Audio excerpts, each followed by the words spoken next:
Hello, Hello. and welcome to today's reflections, May the 16th. These are for all ages, and so if you do have children and young people in the house, then please press the pause button, go and get them so that you can all watch and enjoy it together. Let me start, Stuart, by asking you a question. Oh.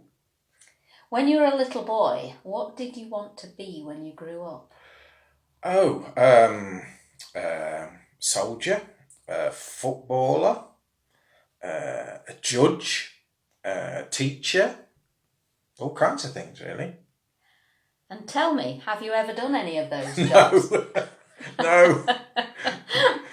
Yes, funnily enough, I also wanted to be a footballer when I was a little girl. I'm a tomboy at heart, and I just wanted to play football for the England team. But again, sadly, I've never done that, and it's not going to happen now. But anyway, Stuart, do you want to play a game about jobs? Yes. This is a game called What's My Job? Right. Okay. Now, inside my book here, I've got lots of different pictures of different jobs. So we've got a baker on this page. Okay. Painter. Painter. Not sure somebody what with that a is. thing on their head. Yeah, that. Fireman. Farmer. Okay. American footballer. Okay. And so it goes on. All right, so in a minute, Stuart, I'm going to flick through the pages of the book and I want you to say stop whenever you want. And we'll see what picture you pick. Now, I think I already know what picture you're going to pick. So I'm actually so confident about this. I have already copied the picture and put it into my envelope here. So I'll put the envelope there. Okay. And we'll see if my prediction is correct. Okay. Okay, so I'm going to flick through the book. You say stop whenever you want. Got you. Here we go. Okay. Stop. You have chosen Fireman. the fireman, which is brilliant because inside my envelope I have, of course, a picture of the fireman when he was a baby. Oh, that's cheating. You're not Could have impressed? been anything. No, not impressed. See, the thing is, even at a very young age, this baby knew he was going to be a fireman. Now that's impressive. Well done. Thank you very much. The thing is, very often what we dream of being when we're a child, well, isn't really what we end up doing. And sometimes, even as an adult, we start in one job and then we might change to another, and then we might even completely change to yet another. Well, today's story from the Bible is about a group of people who did just that. They started out doing one job and they changed to another. Okay. It's also a story about fish. Right. Now, Stuart, I want you to help me. I wonder if you could just put your hand out flat. And what I want you to do is actually look after this fish for me. I want you to hold it really tight in your hand. Okay? Okay. Can you do that? Yeah. Okay. Yeah, got it. Brilliant. Okay, so the story I'm going to tell you happened very soon after the events of Easter. So let's just remind ourselves what had happened. Jesus had been arrested. He'd been crucified, and then miraculously and amazingly, he was raised from the dead. He was alive again. Wow. And he'd appeared to his disciples a couple of times, just for a very short time. And then he told them to meet him at the Sea of Galilee. And so the disciples had travelled to Galilee, but it had been quite a long time since Jesus told them to meet him there. And it's possible that Peter and the other disciples were beginning to actually doubt whether Jesus would actually come at all. And so Peter and some of the disciples decided to just go back to what they did before they ever met Jesus, which was fishing. They were fishermen. And so as this bit of the story starts, Peter and the other disciples got into their boat and sailed out to sea. If you want to join in with the actions, feel free. We're rowing out to sea. Now, the Bible tells us that they fished all night. Are you ready to throw the nets into the water? You better just try that again. There we go. They fished all night, but they didn't catch anything. Have you got a sad, disappointed face? Well, anyway, they decided to go to sleep for a while. And when the sunrise came and they woke up, they saw a figure on the shore. "Have you caught anything yet?" the figure shouted. "No," they shouted back. So the stranger said, "Well, cast your nets over the other side of the boat. Then you'll catch something." Now, can you imagine how annoyed Peter must have been by this? I mean, Peter, an experienced fisherman who knew exactly which side of the boat to cast the nets on, being told to do something quite ridiculous by a complete stranger who probably didn't know anything about fishing anyway.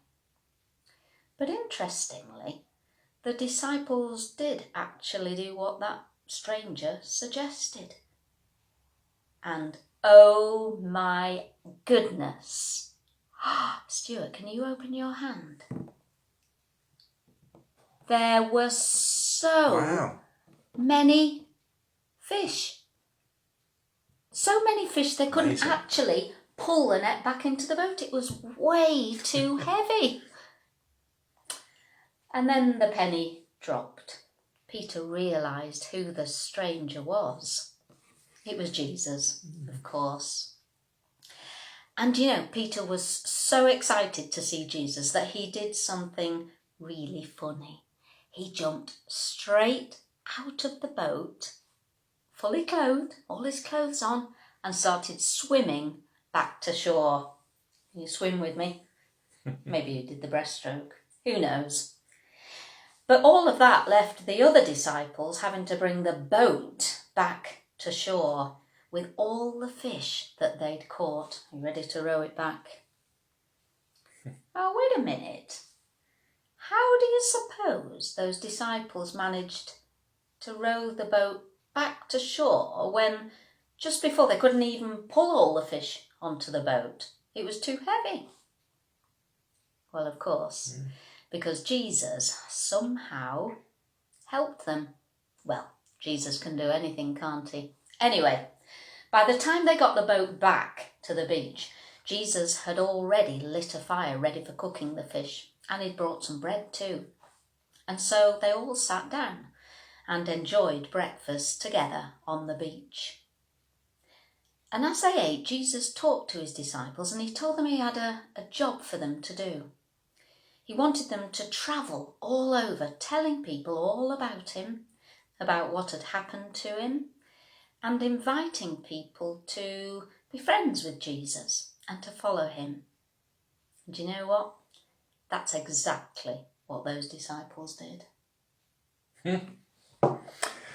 I wonder if you've made any links between that story and what's happening now in this time of lockdown.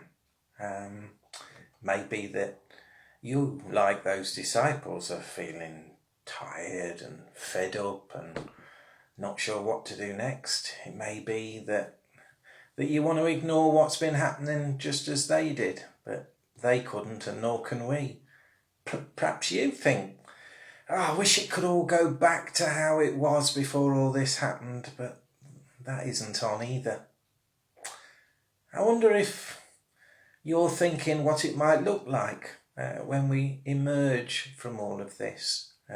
Whether you'll know what to do, just like those fishermen thought they knew what they were doing, but of course Jesus knew better. I wonder if you, like them, are going to be a bit doubtful about any new instructions that we're given now. And I wonder if you're thinking, well, what job am I to do after all of this? thing about the job that they were given was that it was the job they'd been given in the first place. Come with me, said Jesus, years before, and said, I'm going to make you a fisher of men and women and boys and girls instead of fish. I wonder what job you feel you're called to do. Of course, some of you grown-ups are teachers and parents and shop assistants and all kinds of things. But all of us are actually called to be disciples, just like those fishermen were all those years ago. We're to be Jesus's workers now. And we're being asked to go out and try and catch people in that net which is called the kingdom of God, because none of the tasks that Jesus asked of those disciples was about church. It was all about the kingdom, about catching people so that they would see that God was king of their lives. And that's, I think, what we're being called to think about as well. Do you know, when our life is ended and we get to meet with God and he opens his arms up and he says, come to me, I wonder what questions he's going to ask. I don't think it's going to be whether you were, good at your job in the world. I don't think it's going to be whether you went to church much. He's going to ask, what was the fishing like? May God bless us all as we do our best to work on the answer. Enjoy the rest of your day.